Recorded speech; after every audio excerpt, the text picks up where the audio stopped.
will take place in Washington next month. Okay, we are almost at the end, but we have time to go to Athens, to Stavros from SKAI Media, our Greek partner. Hello, Daniele. Hi to the Commissioner. Let me first apologize because I'm going to put you a bit out of context now. Dear Commissioner, you are regarded as an impartial and proactive intermediary in ongoing negotiations with Greece. However, speaking to Die Welt today, you argued that you will not keep Greece inside the euro at any price. Also today, you described as thorough thoughts, I quote in French, réflexion pensée, the statements made by Mr. Dijsselbloem about imposing Cyprus-type controls in Greece. So as you can imagine, you made the headlines here in my country, Mr. Moscovici, and I would like to ask you, what has, in your opinion, gone wrong between the decision of February 20th and now for you to change your discourse? I didn't change my discourse, and I don't want to be utilized in any kind of debate. I didn't comment on Jon Dijsselbloem's talks. I said that he is a guy who usually thinks, and that is, of course, attitude has to be considered. I didn't comment on that. And I didn't say that I thought that Greece should consider exit.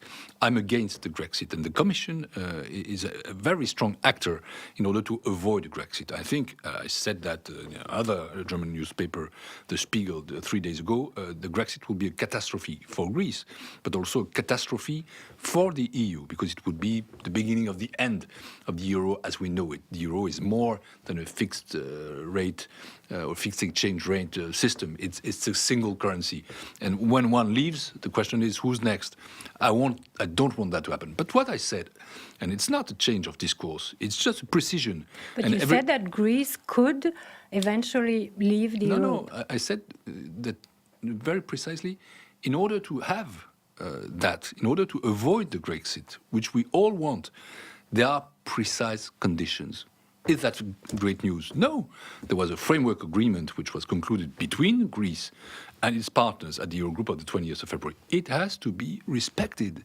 And I want that to be respected. And we need to work openly in a climate of transparency with common views. And that I want that from my teams, but also from the Greek government. And yesterday, the teams commission were accused of things they didn't do. The Commission doesn't veto any kind of humanitarian bill, which was adopted today by the Greek government. But the Commission is also defending the general interest of the EU, and the Commission is also dedicated to apply the agreement of the 20th of February. So we need to have conditions which are shared by both parts. Let's stop that kind of too high excitement in the medias about that, commenting and utilizing one sentence or the other. The Commission has a strategy. It's in the interest of Europe. It's in the interest of the Greek people. And we are a proactive, impartial, objective partner, as you said. But when you're impartial, you can also, come back to the fundamentals, is that, yes, we want Greece in, but there are conditions to be fulfilled. And conditions are certainly those agreements that we signed together.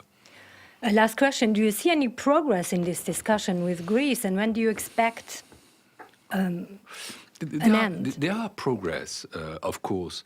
That the agreement of the 20th of February is a progress. The fact that there is a Brussels group starting negotiation is a progress. The fact that there are teams in Athens is a progress. The fact that we now are exchanging about what's really going on is a progress. But I want to say, and that's maybe why I spoke that way, that I think that the progress is too slow, is too sluggish. We need to go faster. And for that, we need to have more confidence. It's about trust building, what we are doing now. Time is of the essence, and time is short. By the end of April, we need to have a detailed list of reforms. We need to solve the liquidity problems. We need to conclude the review for the present program. And after that, we need to discuss for new arrangements. So we need to work with confidence. And I think that the Commission really is an impartial and positive partner, but there is also a need for confidence in the Commission in Athens too. And we need to be very quiet, to be cool, but to sit at the same table with the same purpose, with the same objective, and I think with a spirit of openness and transparency. That's not the same transparency, but that's also transparency. Okay, and we are going to have more on this transparency package in summer. Thank you very much for your visit in our studio. Thank you, Olivier. Thank you to all the others, and thank you all, and see you soon on You Talking to Me.